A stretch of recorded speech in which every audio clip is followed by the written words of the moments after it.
I welcome this opportunity to speak to the people of America about a subject which I believe to be most important, and that is the subject of physical fitness.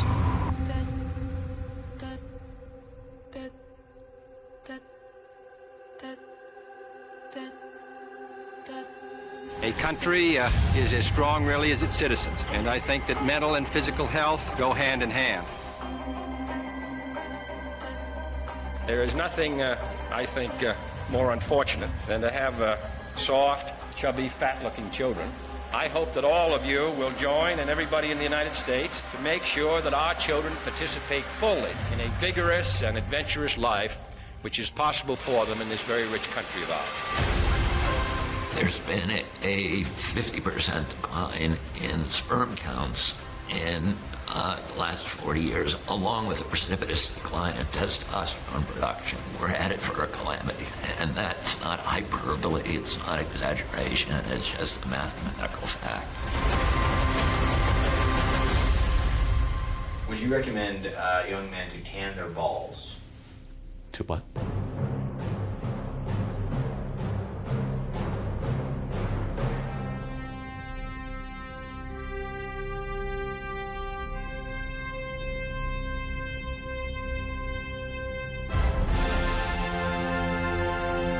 Once a society collapses, then you're in hard times. Well, hard iron sharpens iron, as they say, and those hard times inevitably produce men who are tough, men who are resourceful, men who are strong enough to survive.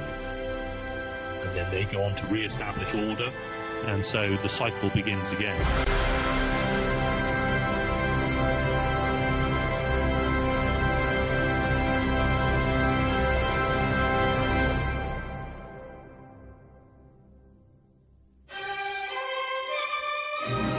Civilization is like a woman wooed.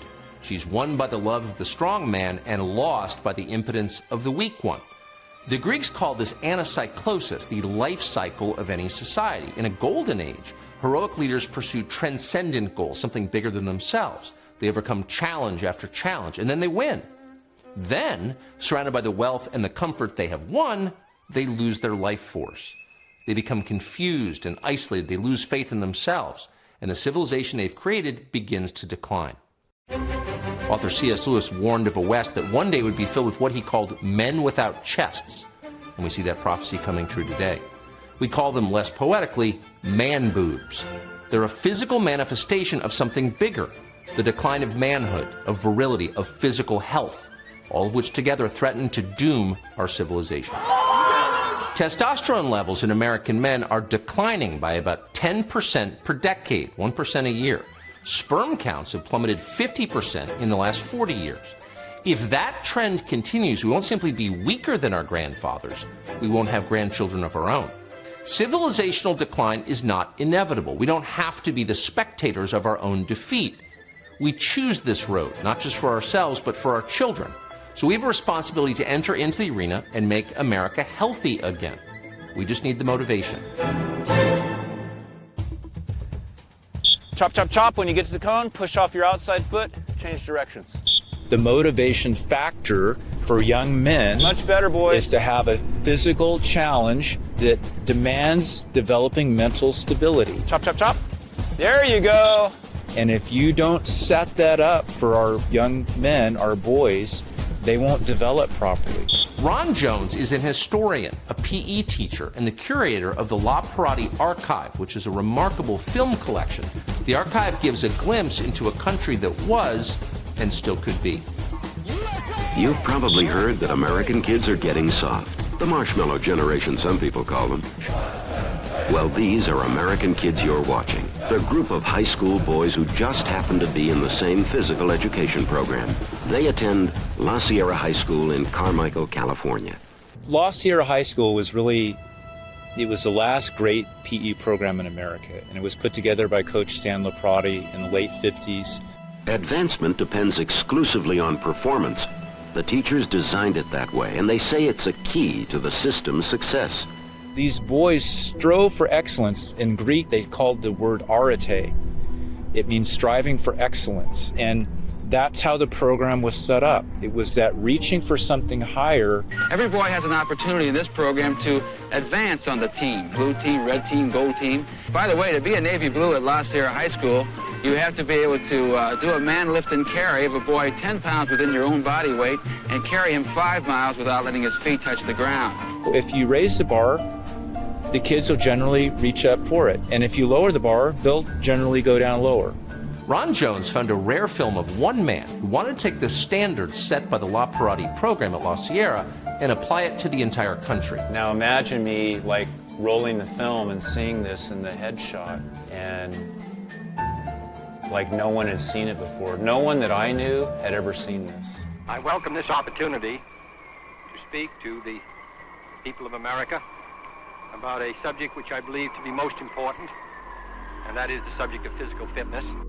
JFK, he wanted all schools in America to model after La Sierra. It was so important, and we didn't do it. We've got more and more stadiums with more and more people sitting and less people playing. And most people just see PE as a nuisance and something to cut, and actually it's getting cut left and right because of the pandemic. They're trying to take elementary kids and leave them in a seat 8 hours a day, trying to make up for the 2 years they lost in the pandemic, and the kids are literally losing their minds. And so what's happened is we have generations of young people now that they don't even know how to walk. Literally, I'm not exaggerating. We can't do what La Sierra boys did 50 plus years ago. Athletic, lean males today are having erectile dysfunction issues. So something is really wrong with our boys and our young men, really wrong. A country is as strong really as its citizens. And I think that mental and physical health, mental and physical vigor go hand in hand. He knew about that the strength of a nation depends on the strength of its men. And not just the men, I mean the women as well, but let's face it, you have to have strong men. And if you don't, it's not going to go well. People oftentimes ask me, like, why did we get rid of this? I don't have a logical reason why we got rid of it. Something tells me that something's going on and that somebody wanted us to get rid of it. I hope that all of you will join, and everybody in the United States, to make sure that our children participate fully in a vigorous and adventurous life which is possible for them in this very rich country of ours. I can't watch it without getting emotional, still. It's so powerful. That is real leadership. That's what we're missing today. We need a renaissance, and we need someone like JFK again, a real man that can stand up and deliver the message without apology. This is a challenge for us all. I'm Robert Kennedy, and I am the chairman of Children's Health Defense. RFK Jr. has taken on the fight for the health of America that was started by his uncle, JFK. After JFK's fitness initiative based on the La Parati program was scrapped, the country's physical health went down. More and more Americans are now chronically sick, obese, and hormonally imbalanced. But poor diet and lack of exercise are not the only causes of this. A study published in Obesity Research and Clinical Practice found that people today who eat and exercise the same amount as people 30 years ago are still fatter. How is that possible? The answer is simple. Chemical and pharmaceutical companies are poisoning us, our environment, our water, our food, our air, and they're doing it with the government's help.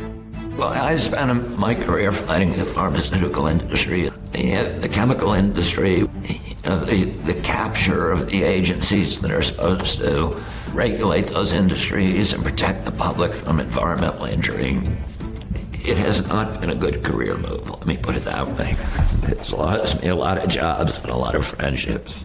Powerful corporations are effectively waging chemical warfare on the country and on your body. But you're not allowed to notice this is happening. RFK Jr. is not the only one who's paid a high price for sounding the alarm. Dr. Linda Birnbaum, former head of the National Institute of Environmental Health Sciences, was banned from saying chemical contaminants in the environment, called PFAS, were responsible for a staggering increase in serious diseases, including cancers. Found in everything from firefighting foam to nonstick coatings, PFAS and other chemicals can bind with testosterone receptors inside the cell and disrupt normal function of the hormonal system. These chemicals are linked to grotesque abnormalities in the male reproductive system. That would include smaller penises, lower sperm count, lower sperm mobility, and low testosterone. So the end of men has a chemical cause. 40 years as a federal servant, time of which I am very proud. I served nobody but the American people. I was dealing with chemicals in the environment that had the potential to harm human health. And I think there were people who were uncomfortable with that message. So there was some pushback. The pushback was immediate. The Department of Health and Human Services required clearance on her lab work. They denied her a salary increase. Reportedly, they tried to have her fired. Now retired, Dr. Birnbaum is free to tell the full truth about what she saw in the lab, what these chemicals do.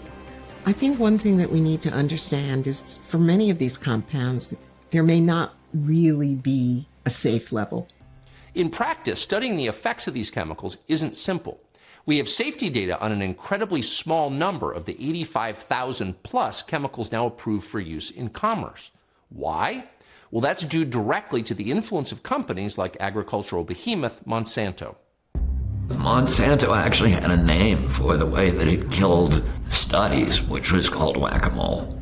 And whenever there was a new study that was proposed, they would figure out ways to kill that study. And they had a whole team of people within the federal government whose function it was, from Monsanto's point of view and from their own point of view, to kill those kind of studies. You know, there's something like 85,000 synthetic chemicals, and they're regulated under a number of federal statutes. The way that those statutes were structured is that the chemical is regarded as innocent until it's proven guilty. And I think of the 85,000 chemicals, there are probably fewer than a dozen, maybe 24 at the most, that have never been removed.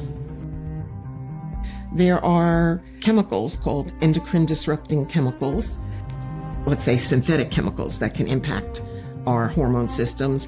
And some of them appear to actually have the ability to cause, let's at least say, decreased fertility. There's clear evidence in wildlife that the increase in some of these chemicals causes infertility. There was a brilliant zoologist named Lou Gillette, who unfortunately passed away several years ago, who studied alligators.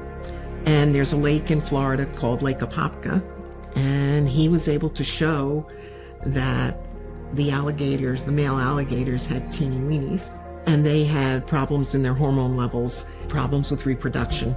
And that was related to some pesticides that had been released and gotten into the lake and impacted the alligators. Most of the chemicals, the synthetic chemicals that we look at, they're blocking the testosterone system and have been associated with lower levels of testosterone in the population. During development, hormonal changes are not reversible. It's really a demasculinization of the male fetus that can occur from hormones or chemicals that basically suppress the testosterone in utero. Hypospadias, which is where the urethra does not exit at the tip of the penis, but somewhere along the shaft, even along the way back. And then the other thing is problems with sperm. In Western nations, there's been a 50% decline in sperm counts in the last 40 years, along with a precipitous decline in testosterone production. And it's not only the sperm quantity, but it's also the sperm quality are declining precipitously, and we continue to lose about 1% per year. So you can do the math. We're headed for a calamity. And that's not hyperbole, it's not exaggeration, it's just a mathematical fact. And this is a chemical warfare on our country. And how are we exposed? It's gotten into the drinking water, or it can be in food, in consumer products, in many plastics. So we've got a wide range of potential exposure. They're really persistent chemicals. They essentially will never leave our environment. Some of them are also very, very persistent in us. And so pretty much everyone walking around today has some PFAS in their blood as well. We've created a life of such technology that now literally everything around us has endocrine disrupting chemicals in it. There's nothing that we can do to eliminate EDCs in our lives. There's a whole lot of things we can do to mitigate the impact of EDCs in our life. And I think that's what we encourage our clients to do. I'm Andrew McGovern, a personal training leader. I'm Gage Corns. I'm a fitness professional. Getting into a healthier state, being a healthier person, we have to do that through raising testosterone. T-maxing, testosterone maxing. There are many ways to boost testosterone. We eliminate anything that has parabens, phthalate, BPA, like plastics in our house, no fragrances. Keep it simple. It's move more. Get outside, spend some time in the sun, get some vitamin D, get quality meats, quality whole foods, sleep, strength training. Picking something hard to do every day will increase your testosterone.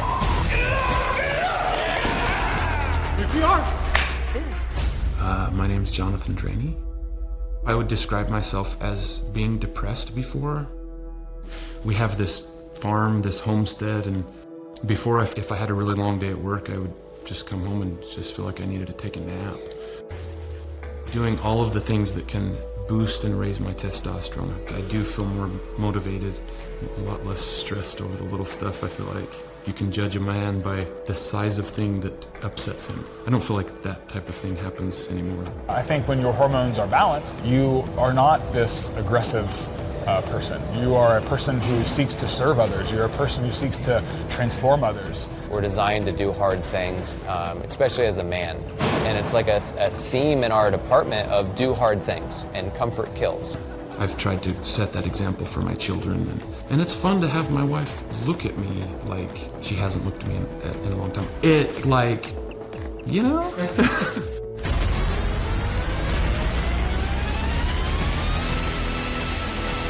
But, like, you have to go through it. You have to be willing to try it. You have to be willing to go through that experiment. If America's establishment wants to regain the trust of the country, and it must, it has to do something real to fight this country's most serious health crises, and that begins with the terrifying drop in testosterone levels and sperm counts. But in the rest of the country, there's a growing movement of Americans who are looking affirmatively for ways to get healthy, to balance their hormones, to regain their fertility. Effectively, they're experimenting on themselves, and they're sharing the results online. They call themselves bro scientists, half-jokingly. We met some of them at a ranch outside of Austin, Texas, to see what they're doing. Bro science, to me, is based on actual published studies, but a lot of it is self-experimentation. You know, there are very few, if any, peer-reviewed double-blind studies to answer the kind of questions that most bros want to know. So instead, we just have to rely on our own experience. So the big divide between bros and scientists or doctors would be this. A real scientist, and most doctors aren't real scientists, would say your testosterone level is going to decline by 5 or 10% every decade, and this is just the way it is. This is your body, and this is how it works, right? Well, of course your muscle mass goes down with age because most people aren't active. Most people are just the default. Of course your VO2 max, which is a cardiorespiratory function, of course it goes down because you're not doing anything, right? So bro science is proscriptive. Bros treat aging as a condition that should be militated against. And that's due to the belief that your body is something that can be fixed or repaired to some degree. And through self-experimentation, I cleaned up a lot of skin issues by removing gluten from my diet. And that's just one example because it doesn't work for me. Another example is the raw egg thing. I'm a faithful raw egg slonker. Thank you to the raw egg nationalists for preaching that gospel to all of us out there. If the bro scientists have a spiritual leader, it would be a man who calls himself raw egg nationalist. Here's his message. The enemy today is what I like to call soy globalism. The globalist aim is to destroy nations and local communities, and they do this by isolating communities and sickening them through food, and also through so-called medicine, and all the dreadful chemicals we're exposed to on a daily basis. The globalists want you to be fat, sick, depressed and isolated, the better to control you and to milk you for as much economic value as they can before they kill you. That's soy globalism in a nutshell. Own nothing, live in the pod, eat the soy. The best response to this is a strong politics of nationalism. The nation is only as strong as the individuals who make it up, and that's where raw eggs come in. Eggs are a superfood, packed with protein, fats, vitamins, minerals, and anabolic cholesterol, the absolute opposite of the disgusting rubbish that the globalists want you to eat. Eggs are cheap. Can't patent an egg. By making the individual strong, you make the nation strong.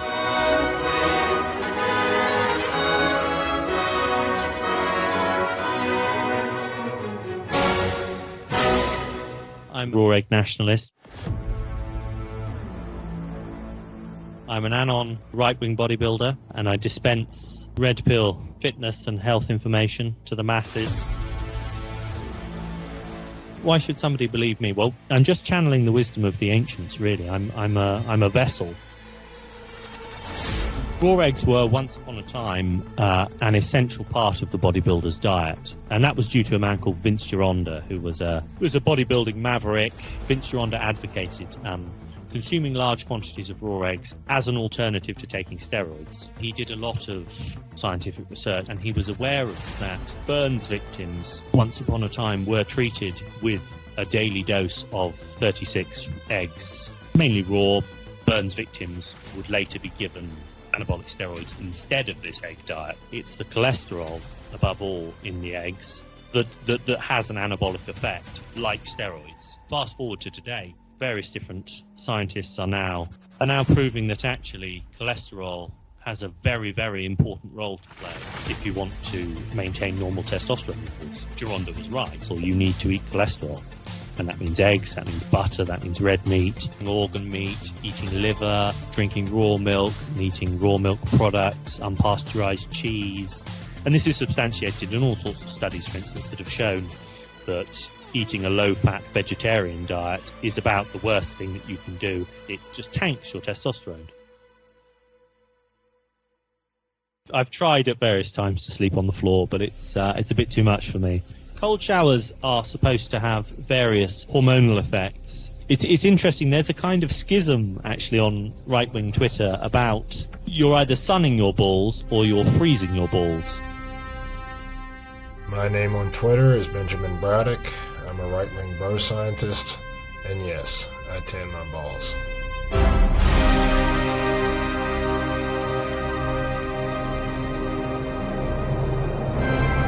The bro science behind ball tanning is generally that it feels good, so do it. The bro science behind it is based on very real science that's emerging, and that's the benefits of red light therapy.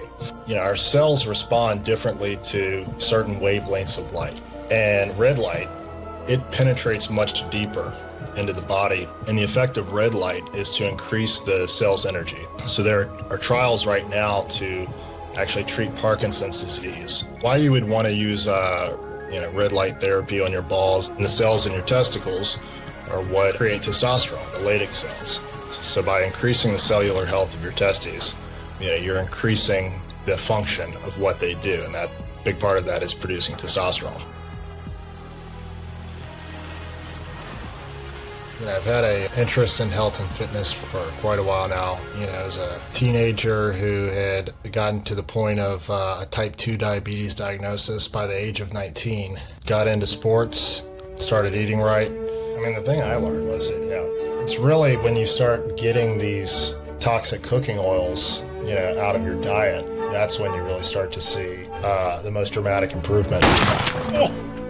Seed oils are very high in something called omega-6 fats. In excess, omega-6 fats are associated with inflammatory and testosterone-lowering diseases such as diabetes. One study of rats in the Journal of Toxicological Sciences found that soybean and canola oil significantly lowered testosterone levels. The anti-seed oil movement has exploded online. What's wrong with our food is that it's not food. Seed oils, vegetable oil, everything under that sort of vegetable oil category is all new and reliant on industrial processes to extract. My rule of thumb is just, is this something that occurs naturally, that doesn't need an industrial process to bring it about? William Wheelwright, at Plowman's Folly on Twitter. What's high testosterone about regenerative farming? It's about mimicking the patterns that we find in nature, and ultimately this is what leads us to the highest degree of vitality and strength. Not all beef is created equal, not all chicken is created equal. Think about a cow living in a big factory, never moving, eating God only knows what, genetically modified ingredients, things they're not even meant to eat, injected with massive amount of hormones, chemicals from the factory itself. Versus a cow who's living outside as nature intended, getting sunlight on it, consuming the grass, the nutrients that nature is providing, digesting all of that for us, and then we get to benefit from that. And like, I would much rather eat a humanely raised animal than an animal who's been abused its whole life, right? And so I only eat grass-fed, pasture-raised animals. And I encourage all of our clients to do the same. I think it's the right thing to do, both for the animal and for themselves. Nowadays, in 2022, what being right-wing means is just someone who believes that there's such a thing as like the natural order. The world and the media have actually demonized doing things naturally, and that includes the natural way of eating, breastfeeding. We've demonized natural birth. We've demonized natural birth control as the war against nature. The end of men means the end of women too. Men and women need each other on every level, beginning with the most basic biology. If the species is to continue, both sexes must be healthy. So not surprisingly, there is a female branch of bro science, young women exploring ways to fight infertility and improve their overall health. Mel Brown is known online as Tiger Lily, where she promotes a return to a more natural way of living. Tiger Lily's skepticism of mainstream health advice stems from personal experience. She long dealt with a thyroid disease stemming from a hormonal imbalance that she believes was a result of endocrine-disrupting chemicals. Before I even knew about endocrine-disrupting chemicals, I was suffering from a hormonal imbalance. It just wrecked my body. I got super underweight. I mean, I was 90 pounds. It was horrible. And my hair started falling out, but I was having crazy panic attacks. But I knew it wasn't a mental thing because I'd never struggled with anxiety ever in my life. I knew it was a symptom because my body was also showing other symptoms. And so I went to the doctor like one would. And the very first solution that I was given was, oh, you're depressed, let's give you Prozac and let's give you Xanax. At that point, I just said, that's not the route I'm gonna go down. I've seen what can happen when you're on SSRIs long term. So I just went on this journey of low toxins and just being as natural as possible and eating pesticide-free food and doing things that would benefit my body, and my body healed. If we don't have a healthy woman, we can't have a healthy child, and we can't have healthy men. Breastfeeding is a very polarizing conversation because there are women that can't breastfeed. That will always be a thing, and so we are thankful for formula. But in the United States, if you look what is in formula, it's shocking. It is corn syrup solids, and babies don't have fully formed kidneys, so they can't detox like a grown adult could. Baby formula in the United States contains large amounts of corn syrup and other ingredients that may disrupt hormonal function. Consuming those ingredients at a young age can permanently affect gender development. So we're setting them up for failure before they're even walking. We are putting a dent in their fertility. If men can't reproduce, then the world's over. It's the end of man. Our children are swimming in a toxic soup, and no one seems to care. Post-pandemic, fewer and fewer Americans trust the science. Why? Well, many have come to believe that government, corporations, and health professionals aren't really looking out for them. Dr. Paul Turek of the Turek Clinics is one of the few who seems to understand the stakes involved. My name is Dr. Paul Turek. I'm director of the Turek Clinics, which are men's health centers in San Francisco and Los Angeles. Some people call me the sperm whisperer. I think young men in America are probably one of the most underserved populations in the nation. And it's sad. They have a pediatrician till they're 16 in general in America, a developed country, and then their care drops off the face of the earth until either they're in pain or their life is threatened. And I have tried to battle that for years, change the culture. Dr. Turek understands that shaming men about their concerns about low testosterone and low sperm count prevents them from getting the help they need. Authorities would rather make fun of them than help. And they go for care for that, and they'll get ignored because maybe they're told they should deal with it or that's what it's like. You just have to listen, really, to young men and give them a ground and let them legitimize their complaints, whether they're real or not, whether you can define them or not, or solve them or not. When the authorities stop doing their jobs, citizens have no choice but to fill the gap. No one in Washington seems interested at all in why testosterone levels are dropping. It's a joke to them. Just watch their reaction to the preview of this episode. I gotta say, coming from a Fox News anchor, that is a refreshing and positive celebration of homoeroticism. Good for you, fellas. Good for you. Why are they all naked? This doesn't make any sense. Okay, this trip into Tuckham's dreamscape is absurd. I mean, testicle tanning?